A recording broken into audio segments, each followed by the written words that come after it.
week is enough. مراجعة المعاصر. ناخد الامتحانات. Samir has a problem with his laptop. Salesperson is talking to Samir. Hello, how can I help you? وعرفنا انه عنده مشكلة في اللابتوب. سؤال إجابته I can't turn on my laptop. المشكلة هي مش عارف أشغلها.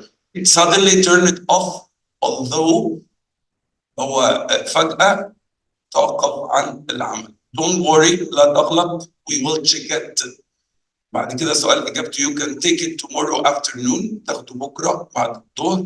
I hope بتمنى كذا. Of course we will make sure there is no problem with the battery. هنتأكد إنه مفيش مشكلة في البطارية. Thank you very much. How can I help you? Yes, I have a problem with my laptop. I have a problem. بص احنا أنا عندي مشكلة في كذا دي ما بقولهاش in. I have a problem with. أقولها كده. I have a problem with my laptop. طبعا هيسألوا هي ايه اللي هو ايه السؤال بقى؟ وممكن يقول what's the problem او what is it. فقال I can turn on my laptop. It suddenly turned off although طفى although I charged it أو although it was plugged in. على الرغم ان هو كان متوصل. اوكي لان هو طفى مثلا او although I switched it on او although I turned it on او although I charged it. كل ده ينفع. Don't worry we will check it. ما تقلقش هنظبطه هنحفظه. السؤال اجابته you can take it tomorrow afternoon. يبقى سمير هيقول ايه؟ when. اهم حاجه نجيب الفعل المساعد صح من الجمله بقى. when can I take it. اوكي امتى هقدر اخده؟ tomorrow afternoon. I hope. اتمنى ايه بقى هنا؟ ماشي بس هو بصي بقى يعني في الجمله اللي تحتيها قال ايه؟ طبعا I hope you can repair it. جميله يعني صح برضه. بس انا ممكن اخد من الجمله اللي تحت دي no problem with the battery. I hope there will be no problem with the battery. اتمنى ان ما يكونش فيه مشكله في البطاريه. عشان هو في الاجابه قال اكد على الحته دي بقى. احنا هنتاكد ان ما فيش مشكله في البطاريه. يبقى هو بيتمنى ان ما يبقاش فيه مشكله في البطاريه. هنا اعملي لي دي كده يا نور. My cousin was born in a small village. He has loved drawing. Drawing ايه بقى؟ He was a child. يبقى since he was a child. منذ أن كان طفلا. طبعا الديسلكسيا دي اللي هي صعوبات القراءة والكتابة. But when he was 5. لكن لما كان عمره 5 his parents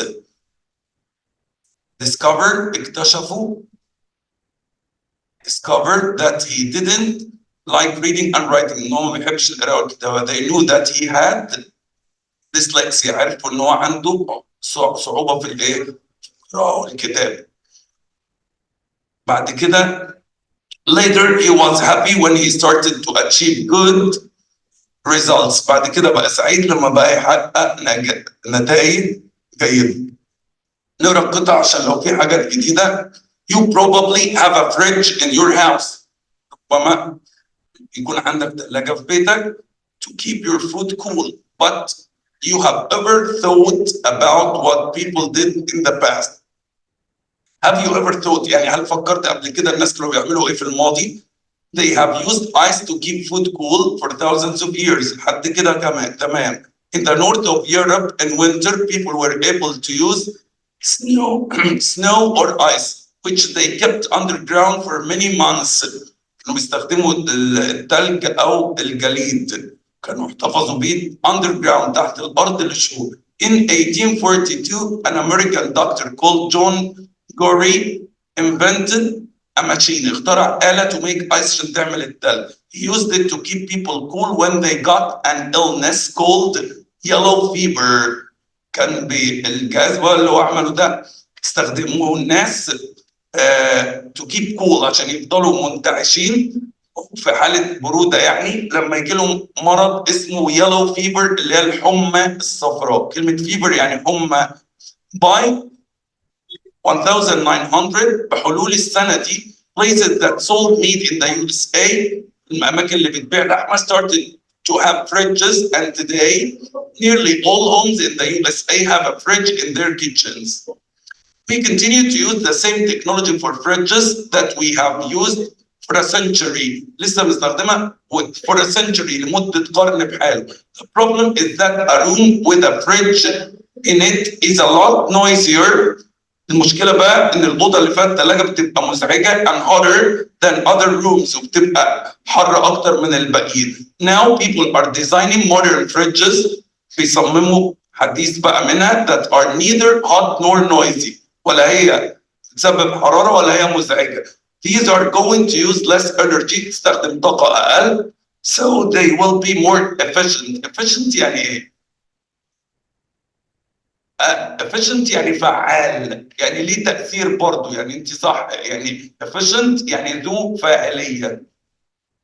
Passage is about إيه بقى؟ How ice is made, how to keep food cool, fridges in the USA, keeping people cool when they get sick. Fridges in the USA. John Gurry invented a machine that made ice. عمل آلة بتصنع التلج. The fridges we have today are old and big, noisy, and making the room hot, moving all the time, working non-stop. Noisy and making the room hot، مزعجة وبتخلي الأوضة سخنة. Describe يعني إيه describe؟ اوصف، طالما في الأول تبقى أمر كده. Describe how people came to use the fridge at their homes today. Today بقى الناس بيستخدموها today ازاي؟ you probably هنقول today we use fridges to keep our food cool. تمام؟ ونقول برضو ان all homes in the USA have a fridge in their kitchens. كمان الجملة دي we continue to use the same technology for fridges that we have used for a century. دي كلها استخدامات اللي احنا بنستخدمها النهارده. عندنا كمان why do you think that places which sold meat started to have fridges by 1900؟ ليه تعتقد ان الاماكن اللي باعت اللحمه بدات تستخدم الثلاجات؟ to keep the meat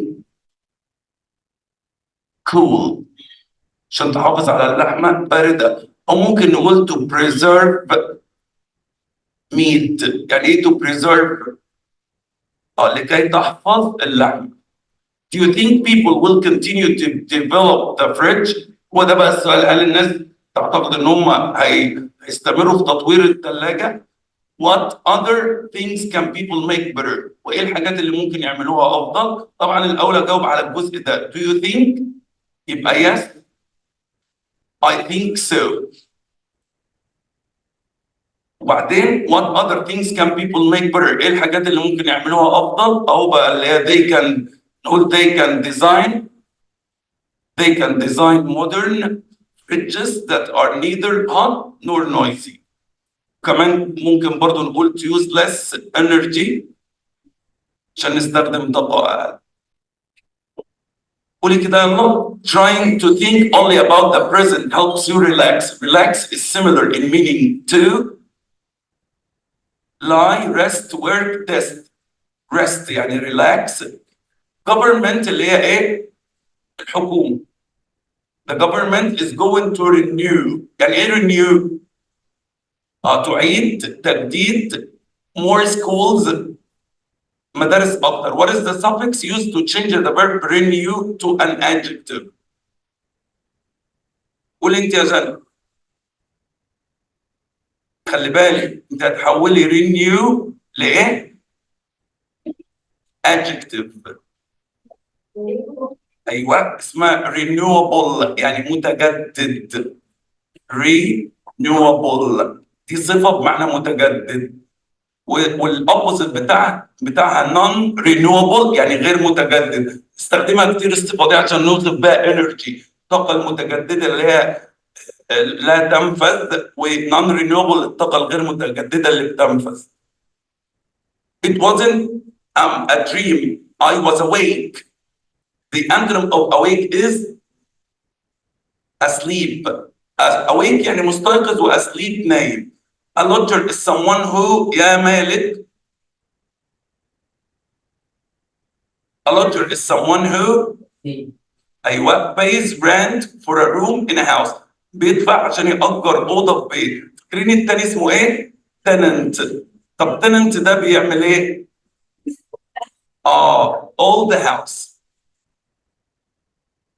The medical team helped everyone in the village. They really أيوة made a difference. صنعوا الفارق أو أحدثوا اختلاف to people's lives في حياة الناس. Our school has a staff. staff يعني إيه؟ workers أو crew. عشان لو الكلمة دي جات لك ما تبقاش غريبة عليك. staff يعني crew يعني workers اللي هو طاقم العمل.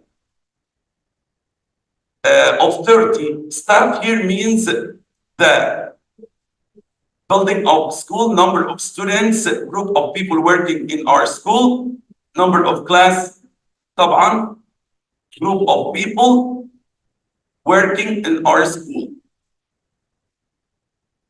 اتفضلي. The film is boring ممل. Have you ever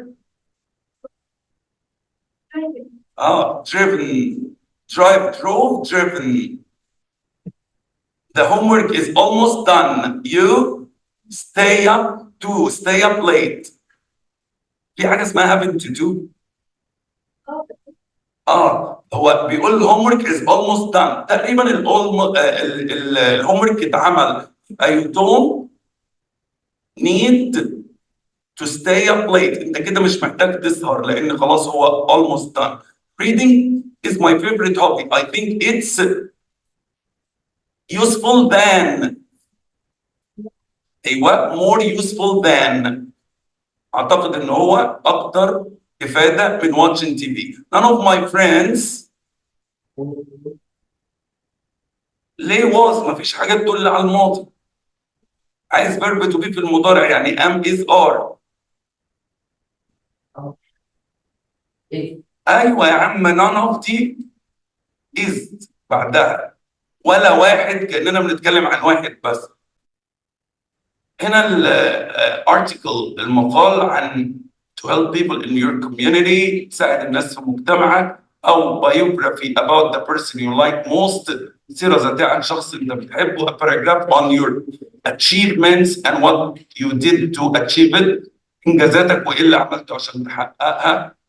short story of a famous Egyptian person you like most. هنتكلم في حصة خاصة عن الباراجرافز. سامي wants to buy a jacket from a shop. عايز يشتري جاكيت.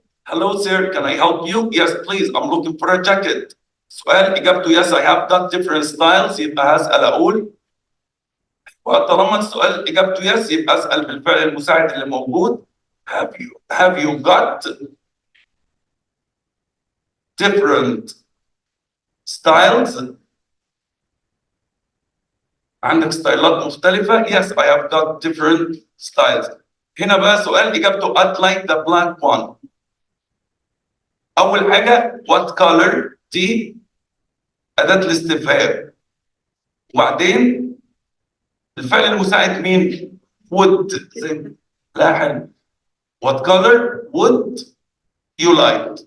إيه اللون اللي تحبه؟ What color would you like؟ What do you think of this one؟ I'd like the black one. قال له what do you think of this one؟ إيه رأيك في ده؟ It's good. It's nice. How much is it؟ It's ارزع له سعر.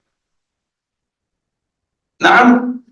ليه يعني إن شاء الله ده إيه جاكيت أبو 50 جنيه؟ It's 600 pounds. على الأقل ده لو مش 1000 يعني. That's a great. I'll take it. Here you are. Thank you. طيبة أوي. We need to have a hobby. I am space in music. I'm interested in music. مهتم بالموسيقى. فاكرين interested in لو جه بعدها فعل حط له ing. I'm interested in playing music. مهتم بعزف الموسيقى أو النون in music. I space played it. يبقى I have played it since I was 7. I played it at a concert. عزفتها في حفل موسيقي in Cairo Opera House في دار الأوبرا المصري. My team won the last competition. فريقي فاز بالبطولة الأخيرة.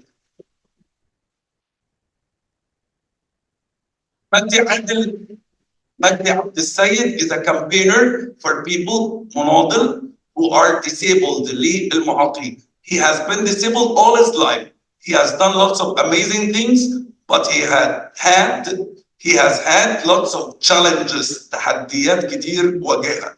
When he was a child, he could not move without help until he was 5 years old.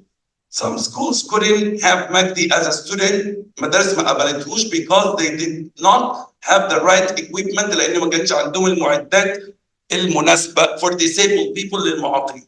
Magdi really wanted to go to school and his parents wanted him to have a good education. كانوا عايزين له تعليم جيد. They found a school for him and he was an excellent student. He faced many challenges, but he never stopped trying when things were difficult.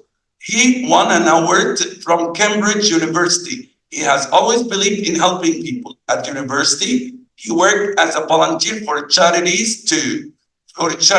متطوع لجمعيات الخيرية. Now he works with a charity that helps disabled people find jobs. The main idea: disabled and their challenges, the disabled and learning English, the disabled and Cambridge University, the disabled and other people. أيوة, the disabled and their challenges, المعاقين وتحدياتهم.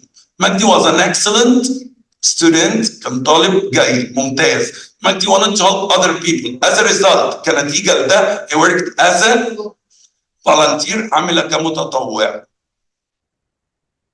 Why couldn't some schools have Magdi as a student?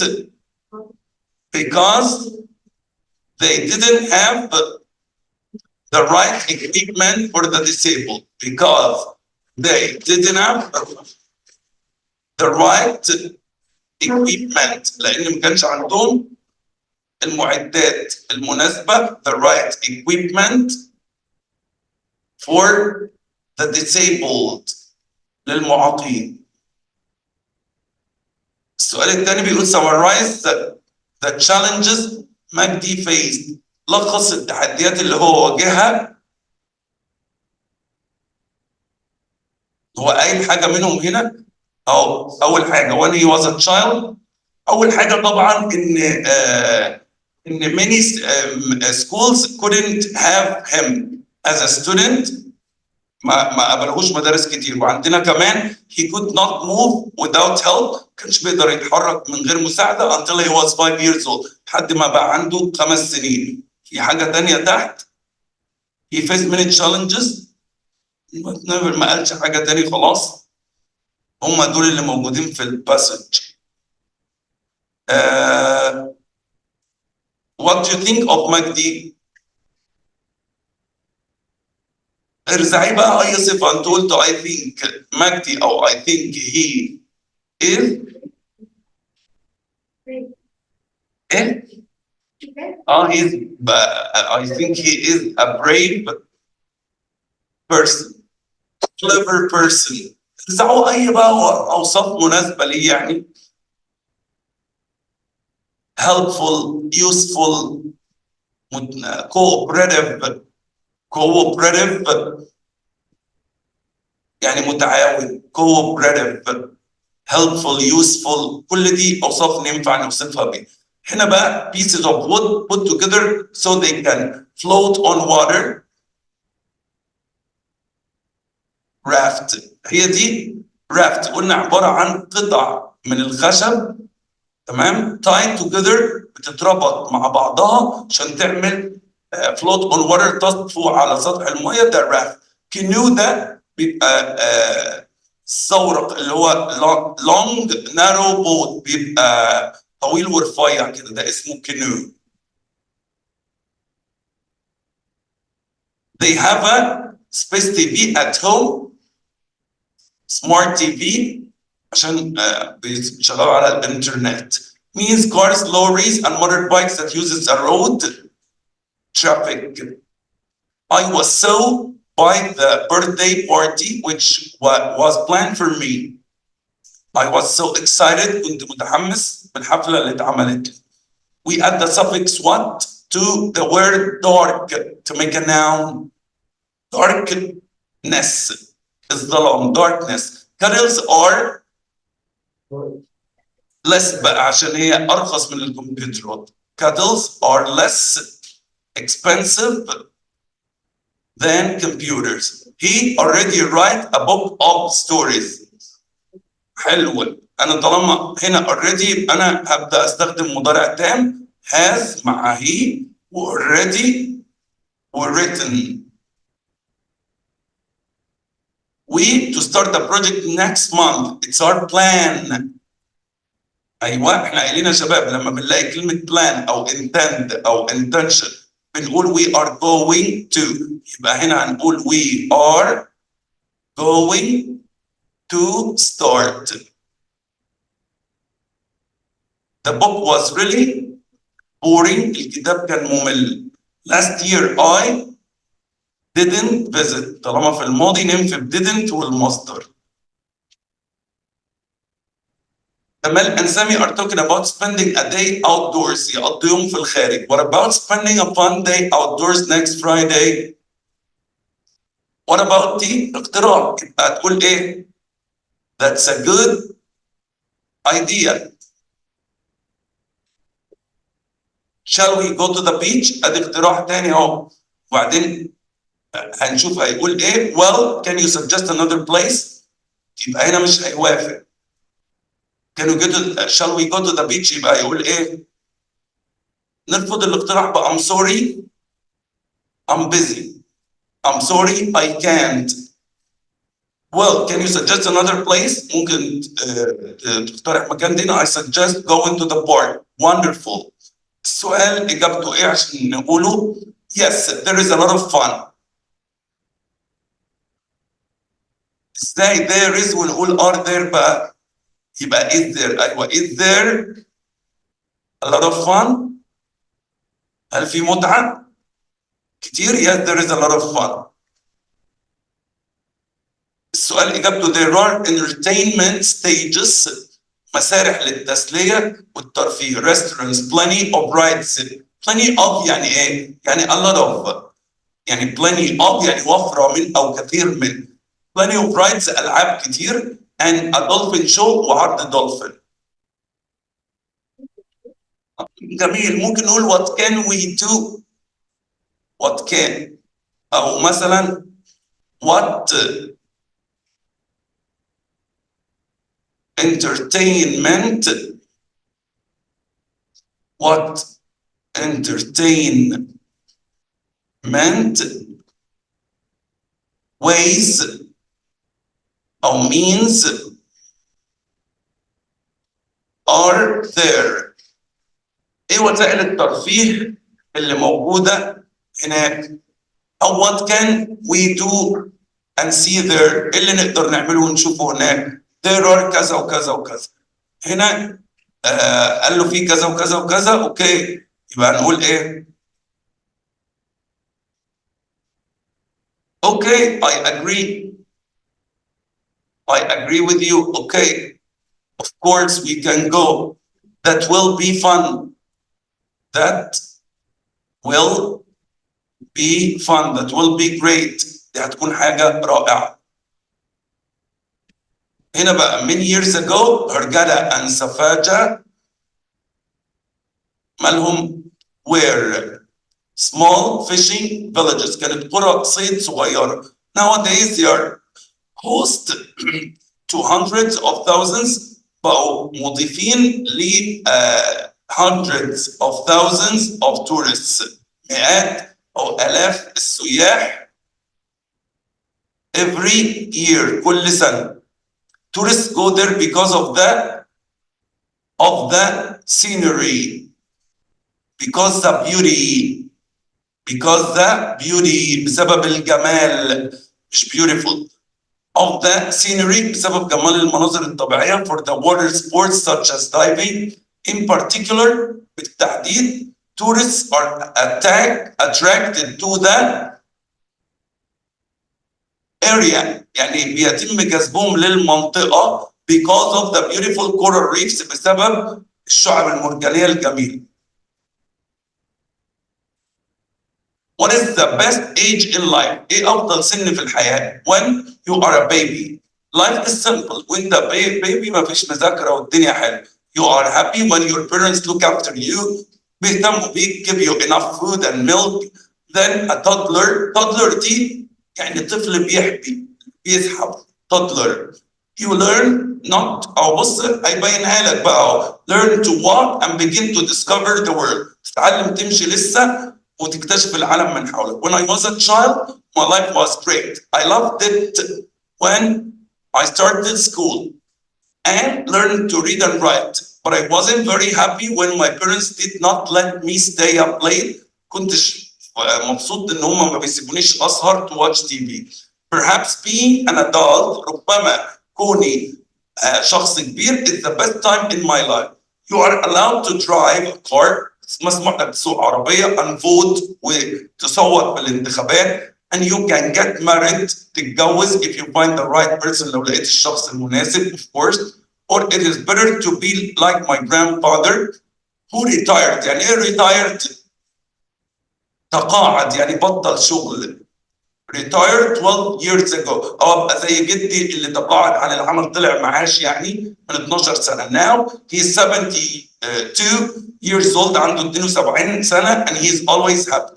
So the main idea of the passage is about going to school. When you learn to read, how to drive a car, the best age in life. Okay, you are free to stay up late, watch TV when you are أيوة an adult. بتبقى براحتك بقى حر ان انت تشوف التلفزيون او تسهر لوقت متاخر لما تبقى كبير. In the passage a baby becomes happy when he is given enough food and milk. Does the underlined pronoun it refer to? It هنا بتعود على ايه؟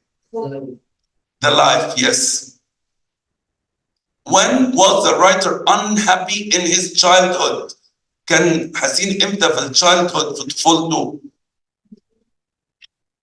When his parents did not let him stay up late or watch TV. لما ما كانوش بيسيبوه يسهر او يتفرج على التلفزيون. In your opinion في وجهة نظرك في رأيك what makes the writer's grandfather always happy؟ اللي بيخلي جده سعيد دايما. في وجهة نظرك يبقى أول حاجة هتقول in my opinion ده أساسي. وبعدين I think he is happy because أعتقد إن هو سعيد بسبب إيه بقى؟ and because he retired 12 years ago, he has no responsibilities. ما عندوش مسؤوليات. He is free all the time. He is relaxing.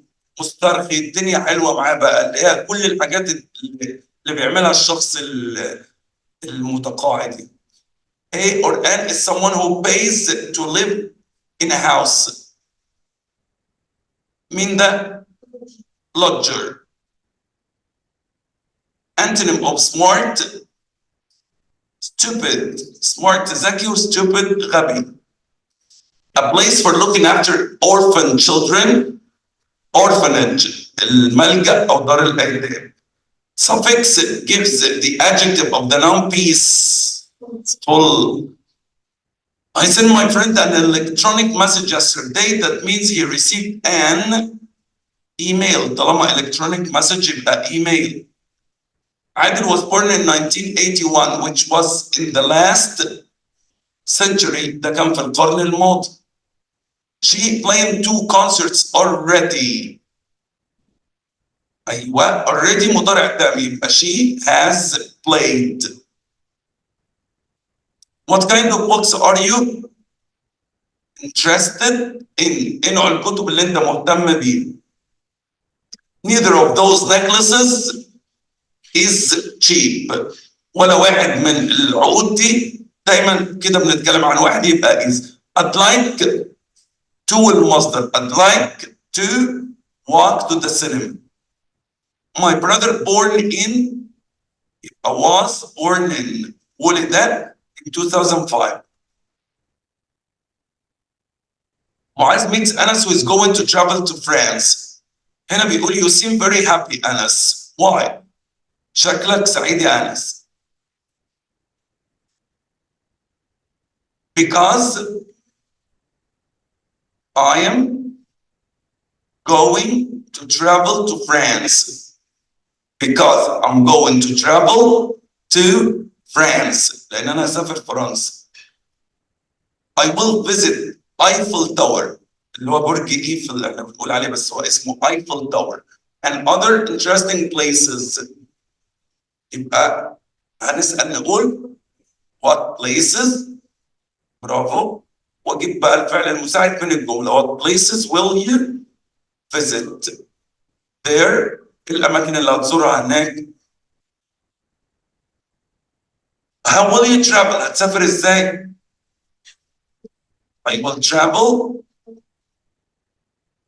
by plane. بالطيارة. I will stay for 2 weeks. أيوة. هنا نسأل عن المدة ب how long. الفعل المساعد will. How long will you stay there؟ كم المدة اللي هتقعدها هناك؟ 2 weeks. I hope you enjoy your time there. Thank you. Thanks a lot. Dr. Hamid is a professor at the Faculty of Engineering. دكتور في جامعة في كلية الهندسة. In بنها University في جامعة بنها. بنها is the capital of قليوبية. Where لا which is located والتي تقع north of Cairo. Dr. Hamid is a great surgeon. جراح عظيم. He performed many dangerous successful operations. عمل عمليات جراحية ناجحة كتير in different hospitals في مستشفيات مختلفة all over Egypt في كل أنحاء مصر. قليوبية is well known for its agricultural production of crops. مشهورة بإنتاجها الزراعي للمحاصيل fruits and vegetables. agricultural يعني زراعي production إنتاجها الزراعي of crops للمحاصيل fruits and vegetables. Water is life. Water is necessary for every living things. مهمة لكل كائن حي. If there is no water, there will be no life on earth. Man, الإنسان, animals and plants would have died without it. هيموتوا من غيرها. It يعني water طبعا. We can get water from rain, rivers, wells. Wells دي عارفين يعني إيه؟ الآبار. البئر اسمه well. وسبرينجز يعني ينابيع المية. يبقى wells الآبار وسبرينجز يعني ينابيع المية. And sometimes from seas وساعات من البحار after removing salt from their water بعد ما نشيل منها الملح ناخد المية. People use fresh water for drinking, washing and cooking. In some places there are healthy springs. قلنا springs بمعنى ايه؟ ينابيع المية. The water of these springs is special. المية بتاعتها مميزة special water which is very good for health. مفيدة للصحة قوي. People from far away places come to drink the water from these springs to recover from their illnesses. الناس بتيجي من أماكن بعيد جدا عشان المية بتاعت الينابيع دي ازاي to recover. recover يعني يشفى. recover from their illness عشان يشفوا من أمراضهم. Scientists do a lot of researches. بيعملوا أبحاث كتير to find solutions to the problem of water in some places عشان يلاقوا حلول لمشاكل المياه في كل مكان. The world should use little water in all fields. Another solution is reusing water. حل كمان اول حل use little water، نستخدم ميه اقل. ثاني حل reusing water، اعاده استخدام الميه means using water again instead of wasting it away. وده معناه اللي هو reusing اعاده استخدامها، ان احنا نستخدم الميه تاني بدل من ان احنا نهدرها.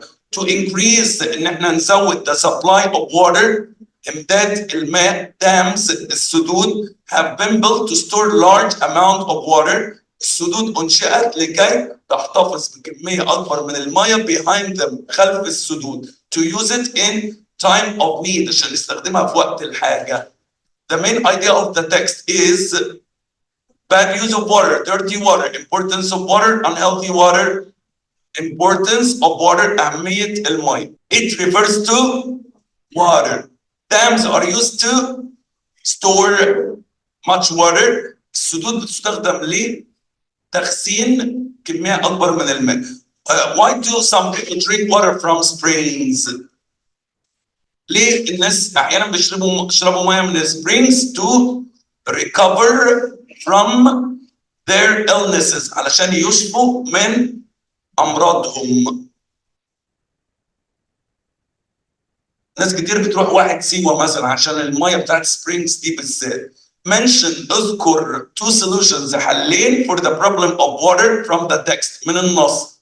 قلنا ساعتها reusing water إعادة استخدام الماء، والتاني using less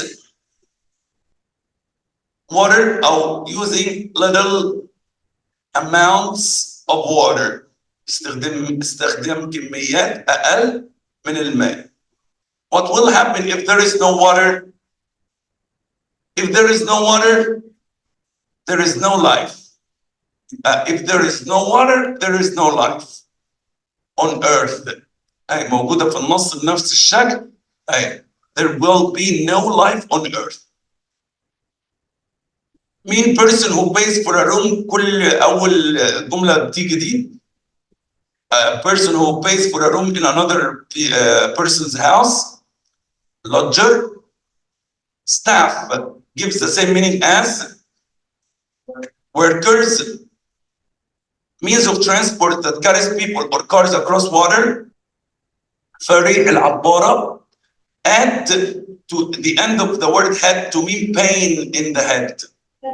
أيوة pain يعني ألم، وكلمة ache يعني ألم بنحطها في النهاية بقى toothache، headache، earache، يبقى ألم على طول pain. She has no friends so she always feels lonely، ما عندهاش صحاب بتحس إنها وحيدة.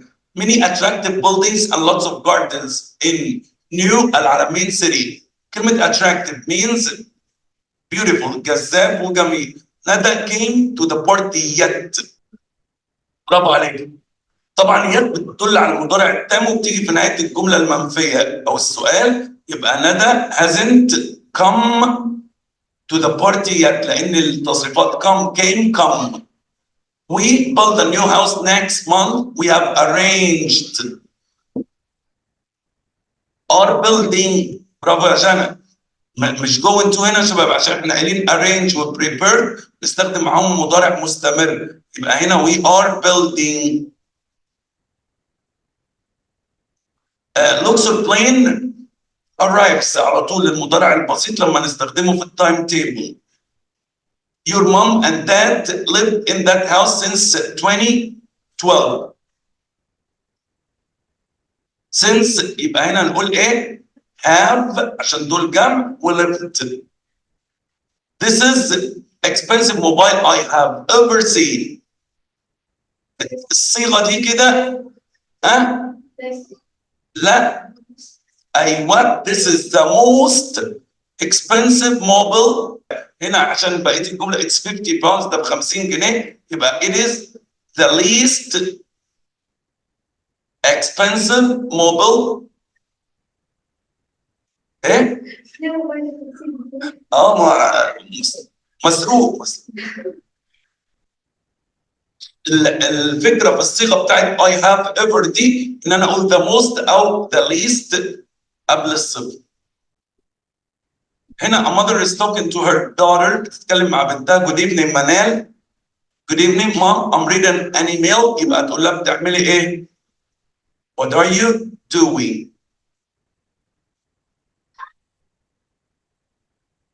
سؤال an English internet friend sent it to me. أيوة. Who sent it to you? مين اللي بعته لك؟ Who sent it to you? Is there anything new in her email? هل في حاجة جديدة في الإيميل؟ Yes.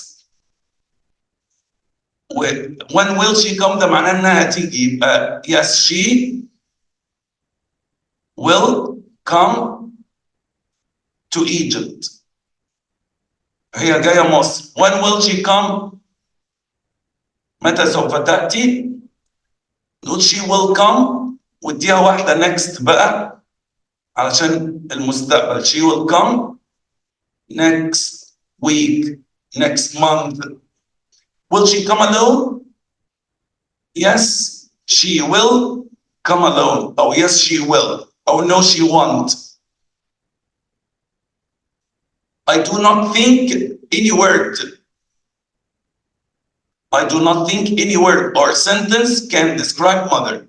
ما أعتقدش إن في كلمة أو جملة توصف الأم. My mother is my role model. هي الرول موديل بتاعي. She has me to respect people.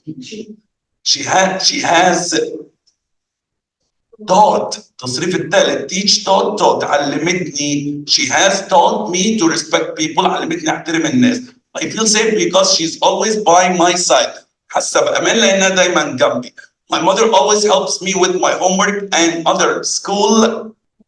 بتساعدني في الهومورك and other school tasks.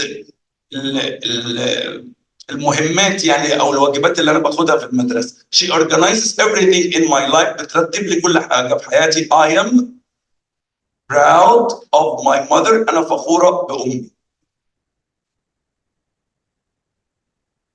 After a meeting, بعد الاجتماع, a wife was coming out of a hotel and she was looking for her keys. بتدور على مفاتيحها. They weren't in her pockets. ما كانوش في جيوبها.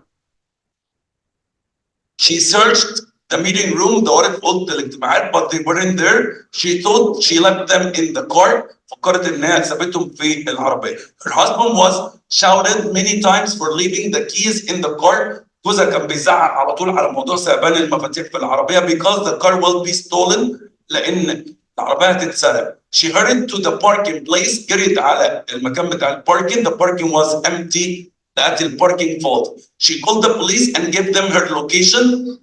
اتصلت بالبوليس وادتهم المكان. كان number and the car number بتاع العربية و description of the place. وصف المكان where she parked her car اللي ركنت فيه. She said that she had left her keys in the car. قالت إنها سابت مفاتيحها في العربية and that it had been stolen وإنها اتسرقت. An hour later, بعد ساعة, the wife called her husband and told him what had happened. حكت له اللي حصل. Her husband got angry. قعد يسب لها بقى and said, I dropped you at the hotel.